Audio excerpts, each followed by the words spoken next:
دین کے لیے مال لگانے اور اللہ کی راہ میں جان قربان کر دینے کا جذبہ پیدا کیا، انہیں قرآن کے احکامات سکھائے اور پھر ان احکامات کی حکمت بتا کر انہیں دین پر ثابت قدم کر دیا۔ ان ثابت قدم افراد کی جد و جہد سے دین حق غالب ہوا۔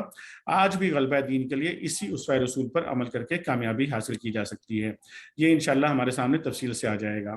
19ویں رکوع میں راہ حق میں جو قربانیاں دینی پڑتی ہیں ان کا تذکرہ کیا گیا ہے کہ نوع انسانی تک اللہ کے دین کی تبلیغ کا حق ادا کرنا ایک مشکل ذمہ داری ہے۔ ضروری ہے کہ اس ذمہ داری کی ادائیگی کے لیے اللہ سے مدد مانگی جائے اور صبر و استقامت کی روش اختیار کی جائے۔ حق کی راہ میں مال و جان کو قربان کرنے کے مراحل آ کر رہتے ہیں۔ جو لوگ ان مراحل میں ڈٹ جاتے ہیں ان پر اللہ کی رحمتیں نازل ہوتی ہیں اور انہیں ہدایت یافتہ ہونے کی سند بھی عطا ہو جاتی ہے۔ 20ویں رکوع میں بتایا گیا ہے کہ قلبی ایمان جو ہے دل کا جو وہ کیسے حاصل ہوتا ہے۔ اللہ نے یہ حقیقت بیان کی کہ ایمان کیسے شعوری طور پہ حاصل ہوتا ہے۔ ایمان اللہ نے ہر انسان کے وجود کے اندر رکھ دیا ہے، لیکن رفتہ رفتہ ہم لوگ اس سے غافل ہو جاتے ہیں۔ کائنات میں اللہ کی بے شمار نشانیاں ہیں، ان پر غور کرنے سے اللہ یاد آ جاتا ہے اور انسان کے اندر چھپے ہوئے ایمانی حقائق شعور کی سطح پر آ جاتے ہیں۔ آسمانوں اور زمین کی تخلیق، آسمان سے برسنے والی بارش، زمین میں اگنے والی نباتات، زمین پر پھیلے ہوئے طرح طرح کے جاندار، ہواؤں کی تبدیلی، آسمانوں میں تیرنے والے بادل اور سمندر میں رواں دواں کشتیاں انسانوں کو عظیم خالق کی معرفت کا شعور دینے والی نشانیاں ہیں۔ ان نشانیوں پر غور سے ایمان حاصل ہوتا ہے۔ اللہ رب کریم نے جو ہے یہ بھی بیان فرمایا اس رکوع کے اندر کہ سچے اہل ایمان وہ ہیں جو اللہ سے شدید محبت کرتے ہیں۔ کچھ بد نصیب اللہ کے بجائے سیاسی اور مذہبی سرداروں کو بڑا مان کر ان کی اطاعت کرتے ہیں، ان سے ایسی محبت کرتے ہیں جیسی محبت اللہ سے کرنی چاہیے۔ وہ روز قیامت اس وقت انتہائی مایوس ہوں گے جب ان کے سردار ان سے اعلان بیزاری کر دیں گے۔ اس کے بعد 21ویں رکوع کے اندر علماء عوام اور علماء سو کی جو گمراہی ہے اس کا تذکرہ آیا ہے، اور یہ بتایا گیا ہے کہ لوگوں کی اکثریت کی جو گمراہی کی وجہ ہے وہ کیا ہے کہ جب بھی ان سے کہا جاتا ہے کہ اللہ کے نازل کردہ احکامات کی پیروی کرو تو کہتے ہیں ہم تو اپنے باپ دادا کے رسم و رواج کی پیروی کریں گے۔ یہ عوام کا حال ہے۔ علماء کا معاملہ یہ ہے کہ ان میں سے اکثر حق کو چھپا کر یا اس میں تحریف کر کے لوگوں کی پسند کے مطابق فتوے دیتے ہیں اور اس کی قیمت لیتے ہیں۔ ایسے لوگ یہ قیمت لے کر اپنے پیٹ میں آگ بھر رہے ہیں۔ 22ویں رکوع میں اللہ رب کریم نے بیان فرمایا کہ نیک انسان کون لوگ ہیں۔ نیکی کا ایک جامع تصور وہاں پر بیان کیا گیا کہ نیک انسان وہ ہے کہ جس کی نیکی صرف اللہ کی رضا اور آخرت کے اجر و ثواب کے لیے ہو۔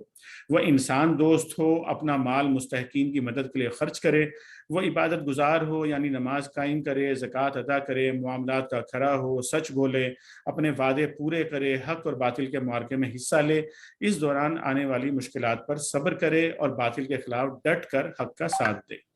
23ویں رکوع میں رمضان، قرآن اور روزے کا بیان کیا گیا ہے، اور یہ بتایا گیا ہے کہ رمضان کو جو فضیلت حاصل ہے وہ قرآن کا مہینہ ہونے کی وجہ سے اللہ تعالیٰ نے فضیلت دی ہے۔ اور یہ بھی بیان کیا گیا کہ روزے جو ہے یہ پہلے جو امتیں تھیں ان پر بھی فرض کیے گئے تھے، اور یہ بتایا گیا کہ روزے کی غایت یہ ہے کہ بندے کو اس سے تقوی حاصل ہو، بنیادی طور پر یہ اس کا مقصد ہے۔ 24ویں رکوع میں اللہ کی راہ میں قتال اور انفاق کا حکم دیا گیا ہے، اور مسلمانوں کو مشرکین مکہ کے خلاف جنگ کرنے کا حکم دیا گیا۔ مکی دور میں اس کی اجازت نہیں تھی، فرمایا گیا کہ مشرکین سے دین کے غلبے کی منزل سر ہونے تک جنگ کرتے رہو۔